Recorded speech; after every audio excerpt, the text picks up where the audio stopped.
So guys, one piece chapter 1190 is here और इस chapter में काफी सारी क्रेजी चीजें हुई हैं।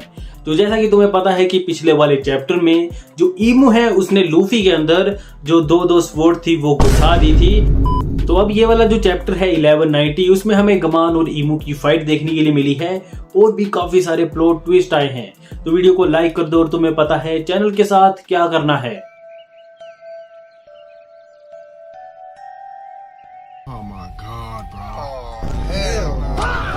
तो चैप्टर 1190 की शुरुआत वहीं से होती है जहां पे लास्ट चैप्टर एंड हुआ था। ईमू ने जो लूफी के ऊपर अपनी एक्स से अटैक किया था उसे ये जो गबान है वो ब्लो कर लेता है।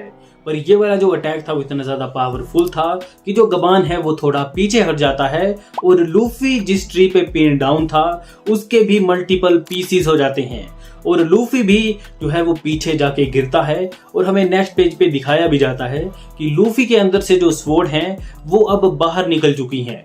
पर लूफी की जो हालत है वो कुछ ज्यादा ठीक नहीं है, पर अभी भी वो अपनी जो गियर 5 वाली फॉर्म है उसमें है। तो मुझे लगा था इसकी टाइम लिमिट अभी तक कंप्लीट हो गई होगी, पर लूफी को काफी ज्यादा टाइम हो चुका है अपनी इस गियर 5 वाली फॉर्म में। पर इसके बाद हमें दोबारा से गबान दिखाया जाता है जो कि ईमू को देखने के बाद बोलता है कि तुम्हारी ये जो फॉर्म है वो काफी ज्यादा टेरिफाइंग है और मैंने ऐसी चीज इस वर्ल्ड में कभी भी नहीं देखी है। तो ईमू भी गबान को देखने के बाद थोड़ा सा हैरान है और वो उसे पूछता है कि तुम आखिरकार हो कौन। और गबान ईमू को आंसर देता है कि मैं वो हूँ जिसे इस वर्ल्ड के बारे में पता है। पर इसके बाद ये जो गबान है वो ईमू से फाइट करने की जगह ये जो है वो लूफी के पास जाता है और लूफी को उसकी बुद्धि से पकड़कर ऊपर उठाता है और वो बोलता है कि तुमने मुझे डिसअपॉइंट किया है।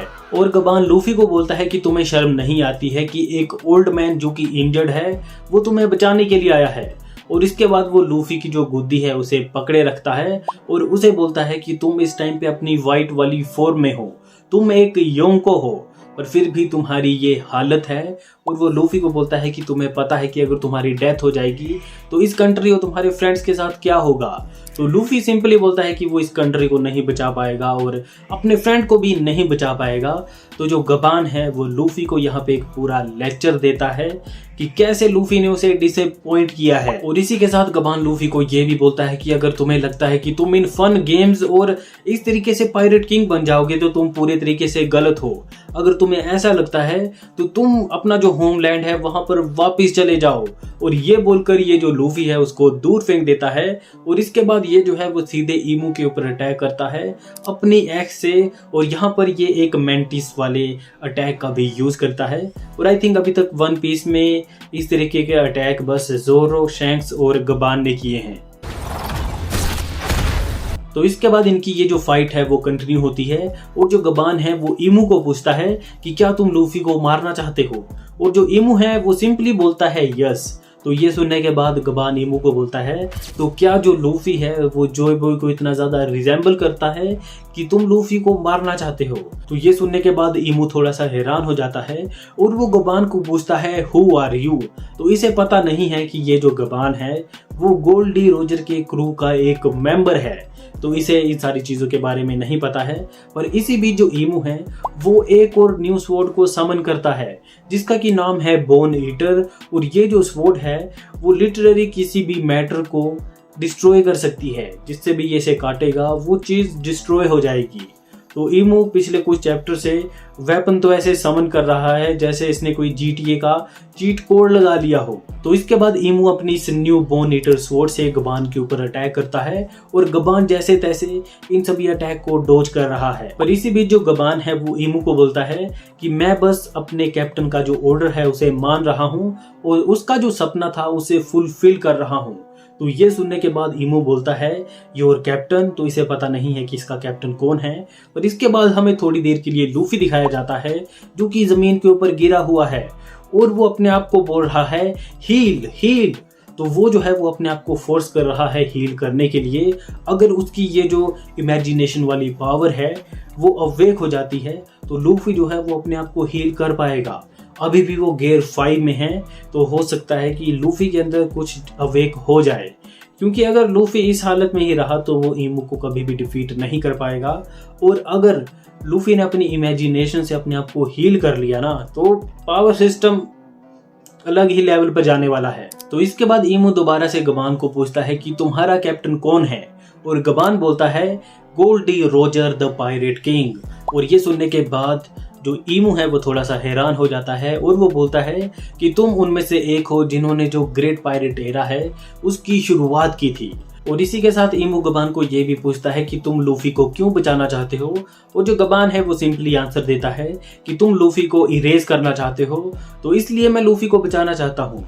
और इसी बीच हमें ये जो गबान है उसका थोड़ा सा फ्लैशबैक देखने के लिए मिलता है गोल्डी रोजर के साथ। और इस फ्लैशबैक में जो पायरेट किंग गोल्डी रोजर है वो कुछ ऐसा बोलता है, वी केम टू अर्ली, और अभी तक उसका जन्म नहीं हुआ है जो कि हमें सरपास करेगा, और उसका जो जन्म है वो आगे जाकर होने वाला है।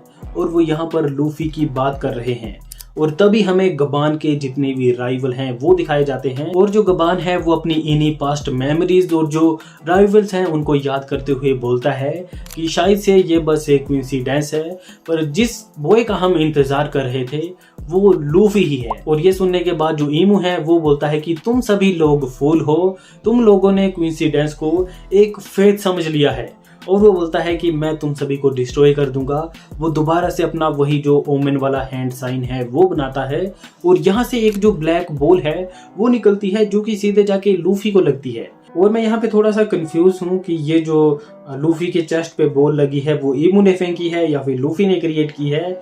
आई थिंक ये जो बॉल है वो ईमू ने ही फेंकी है। अब पता नहीं ये क्या करेगी, अभी तक ऑफिशियल जो ट्रांसलेशन है वो नहीं आई है, तो हो सकता है थोड़ी बहुत चीज़ें चेंज हो जाएं। पर इसके बाद जो गबान और जो ईमू है उसके बीच में काफ़ी बड़ा क्लैश होता है हाकी का, और ये जो ट्री है एडम वाला उसके भी काफ़ी सारे पीस हो चुके हैं। और ये जो क्लैश था वो इतना ज़्यादा खतरनाक था कि ईमू को पहली बार डैमेज हुआ है। और दूसरी तरफ जो गबान है वो यहीं पर नहीं रुकता है, वो अपनी एक्स से मल्टीपल जो स्लैशेस हैं वो ईमू की तरफ फेंकता है, और ईमू इन्हें अपनी जो स्वॉर्ड है उनसे ब्लॉक करता है, पर कुछ जो स्लैशेस हैं वो ईमू को काट देती हैं। तो अभी तक बस गबान ही एक लौता कैरेक्टर है जिसने ईमू को थोड़ा बहुत डैमेज किया है। तो इसके बाद हमें सीधे ही दिखाया जाता है कि जो एडम ट्री है वो ऊपर से टूट चुका है, और ये जो है वो अंडरवर्ल्ड की तरफ नीचे गिर रहे हैं। पर इसके बाद एक शॉकिंग चीज़ देखने के लिए मिलती है, जो ईमू है उसने गबान की एक जो आर्म है उसे काट दिया है, और वो जो है वो लूफी के साथ नीचे पड़ा हुआ है, उसकी एक जो आर्म है वो कट चुकी है। और जैसे ही लूफी गबान को अपने साइड में पड़ा हुआ देखता है और उसकी एक आर्म कट चुकी है तो वो काफ़ी ज़्यादा हैरान हो चुका है। तो इस टाइम पे लूफी ने दो बंदों की आर्म ले ली है। पहले उसने शैंक्स की ली थी, शैंक्स भी लूफी को बचा रहा था तो उसकी एक आर्म चली गई थी। माना शैंक्स ने जानबूझकर अपनी जो आर्म है वो उसको दे दी थी, पर अब सेकंड आ चुका है गबान, गबान की भी एक आर्म जा चुकी है। पायरेट किंग की जो लेफ्ट आर्म थी अब उसकी अपनी ही लेफ्ट आर्म नहीं है। ये बहुत गंदा जोक था। पर यहाँ पे जैसे ही लूफी गबान को इस हालत में देखता है तो ये वाला चैप्टर एंड हो जाता है, और नेक्स्ट वीक दोबारा से ब्रेक होने वाला है। तो अब पता नहीं इस फाइट में आगे क्या ही होगा।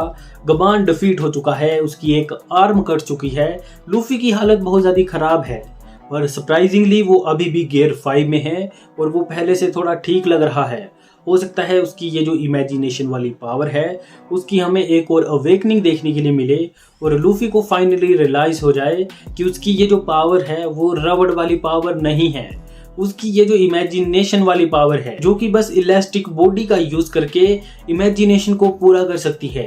तो अब हम एक वीक के ब्रेक के बाद देखते हैं कि इस बैटल की फेथ क्या होती है। लूफी क्या कोई न्यू फॉर्म अनलॉक करेगा? आई डोंट थिंक गियर 6 आएगा, पर हो सकता है कि लूफी को अपनी जो ओरिजिनल पावर है वो रियलाइज हो जाए। आप मुझे कमेंट सेक्शन में बताओ आपको ये चैप्टर कैसा लगा, और अगर आप चाहते हो किसी और मांगा को मैं कवर करूँ तो कमेंट सेक्शन में बता दो, पूरी कोशिश करूंगा मैं उसे कवर करने की।